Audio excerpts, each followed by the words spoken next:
Salut tout le monde, aujourd'hui on se retrouve pour une nouvelle vidéo sur le matériel dont vous avez besoin pour débuter dans le scrapbooking. Le scrapbooking c'est une technique de loisir créatif, en gros c'est un peu une sorte de collage et de mixage de plein de supports différents possibles pour mettre en valeur soit des photos, soit une création, voilà, c'est vraiment un loisir visuel on va dire. Et c'est un peu mon dada depuis quelques années maintenant, donc j'avais envie de vous partager mes conseils.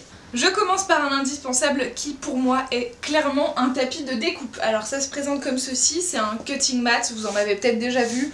Souvent c'est vert foncé, dans une sorte de plastique un peu souple mais quand même assez épais. Et quadrillé forcément en centimètres, donc vous avez les références des deux côtés. Je vous conseille ce format-ci qui de mémoire doit être du A3 peut-être, quelque chose comme ça. C'est assez grand. Et pourquoi ce format? À savoir, le papier de scrapbooking est souvent en général en 30 cm par 30 cm.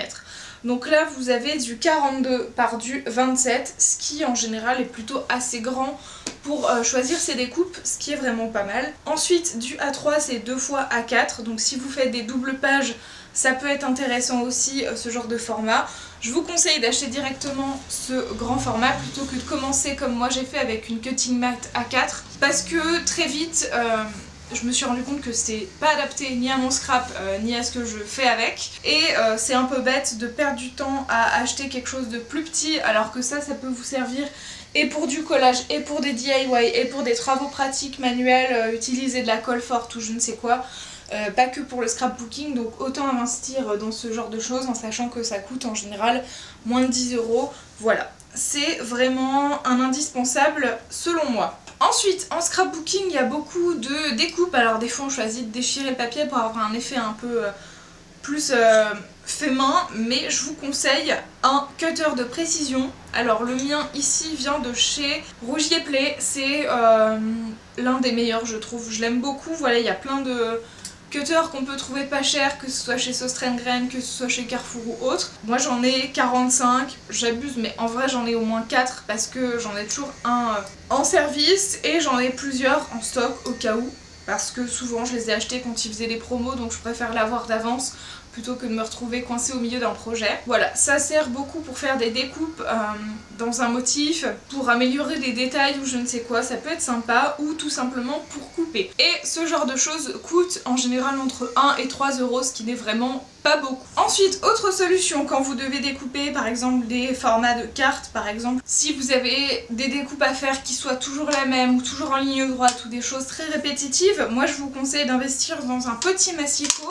qui se présente comme ceci, et ça vient de chez AliExpress et ça coûte en général entre 3 et 5 €, ce qui n'est vraiment pas cher par rapport à d'autres massicots du commerce. Si vous allez en rayon scrapbooking ou en magasin spécialisé, ça part vite dans les 20 € et vous n'aurez pas de petits formats comme ceci.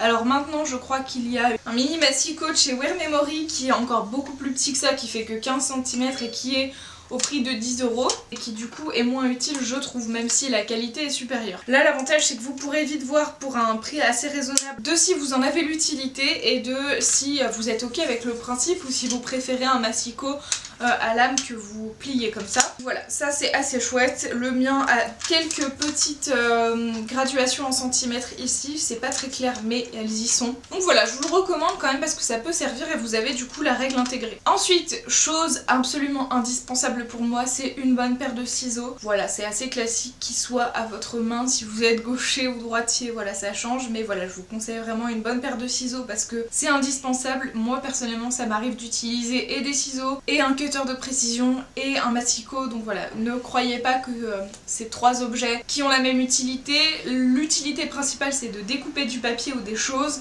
mais ça s'adapte à différents produits et c'est vraiment pas les mêmes facilités. Ensuite j'ai évidemment un bâton de colle. Alors personnellement j'utilise de la colle gel glue scotch de chez 3M et uniquement celle-ci parce que à chaque fois que j'utilise de la colle glue d'autres marques, celle de chez Emma, celle de chez Carrefour, tout simplement par rapport à mes photos, soit ça me décolore la photo parce qu'il y a une réaction chimique avec le papier photo, soit tout simplement ça fait gondoler ce que je colle.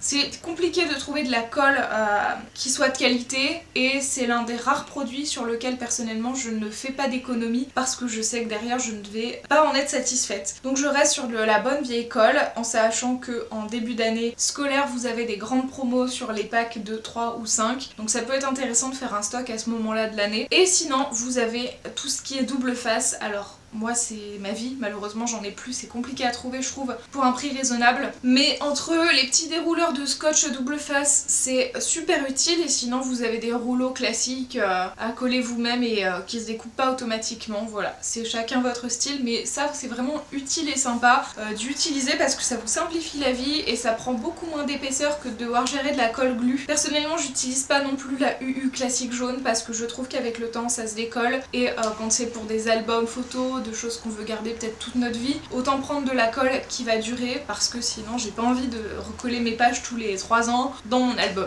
Ensuite, alors moi j'utilise beaucoup des feutres, surtout les Pro Marker. Malheureusement je ne remets pas la main dessus, je ne l'explique pas, donc je vous propose des Stabilo comme ceci qui sont des feutres classiques. Pourquoi des feutres? Parce qu'on en a quasiment tous chez nous et que ça reste une chouette façon d'égayer une page, de mettre de la couleur ou autre sans devoir s'embarquer dans des techniques pas possibles ou avec plein de matériel comme de la gouache, des pinceaux, de l'aquarelle ou je ne sais quoi. C'est une bonne solution pour débuter, voir si ça vous convient, donc c'est pour ça que je vous le présente, même si moi à terme je l'utilise quasiment plus parce que je suis partie sur l'aquarelle. Voilà, ça a ses avantages, ça a ses défauts.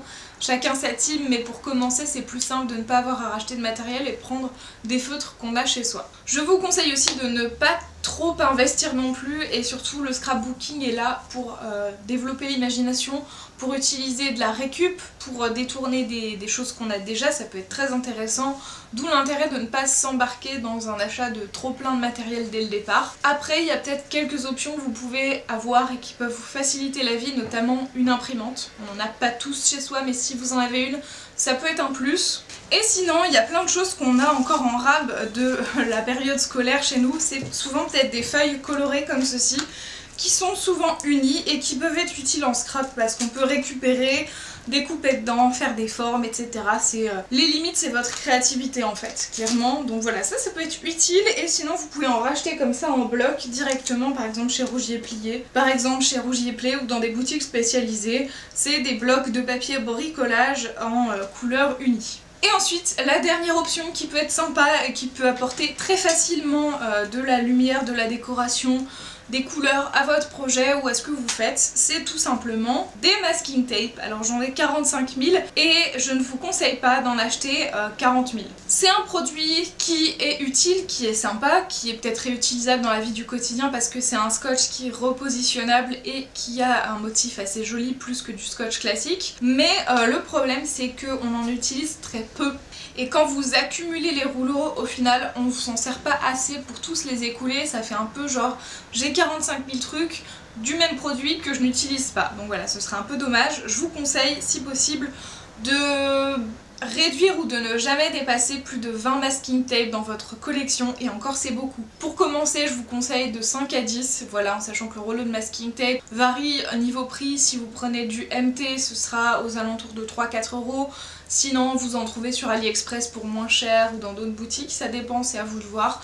Mais voilà, n'en achetez pas 45 000 d'un coup au début non plus, ça ne vous servira pas. Ensuite, bien sûr, ce qui sera indispensable, évidemment, c'est tout ce qui est crayon à papier et règles. Personnellement, je vous conseille une règle métallique pour la suite parce que c'est plus pratique, c'est plus solide, c'est pas mou, donc vous ne risquez pas d'avoir de déformations qui vont vous faire couper pas droit.